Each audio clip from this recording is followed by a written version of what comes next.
Nimegundua kuna sababu 3 kama au 4 zinazofanya watu wanaenda, tutaona sasa hivi wanajitokeza mwenye kuchukua fomu.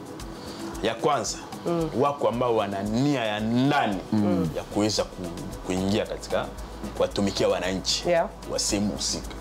Sababu ya pili, kuna watu hawana nia yoyote yoyote ile ya wao kutaka kuwa viongozi, ila tu wanaenda ili ni kama kujitengenezea CV, nishawahi kuwa mtiania ya kutengeneza njia. Bas.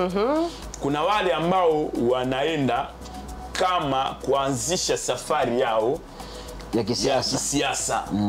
I think I can join that. That is good. Wako ambao wana hiyo sababu, kwa sababu kuna mtu anaweza kwenda kutia nia, kuna jimbo ambalo unaona kabisa hapa mtu atoboi. Yaani huyu aliyopo hawezi kucompete naye.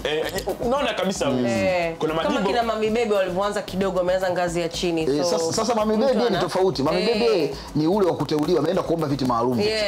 Ategemee kura ya wananchi.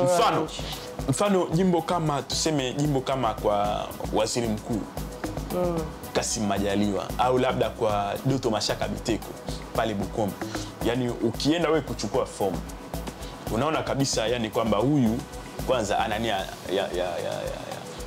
ametumia tu nafasi yake kikatiba ya kuweza kugombea, kwa sababu kwa namna yoyote ile ngumu yake kuweza kuwa mshindi kutokana na mtiania ama mbunge aliyoko pale, ushawishi aliyokuwa nayo.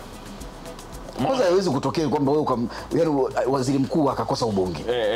Haiwezi kutokea. Uko naona Alafu kuna wale wengine wanaitumia hii pia kama sehemu ya kutrend tu. Kutrend. Nao pia wapo. Mfano mtu kama Doto Magari wewe. Yani wewe hapo tu Doto Magari anakuaje? Yani kweli. Mwijaku tena, lakini kuna kitu ambacho kinanishangaza kidogo. Mara mia Baba Levo kwa sababu alishakuwa diwani. The Bantu.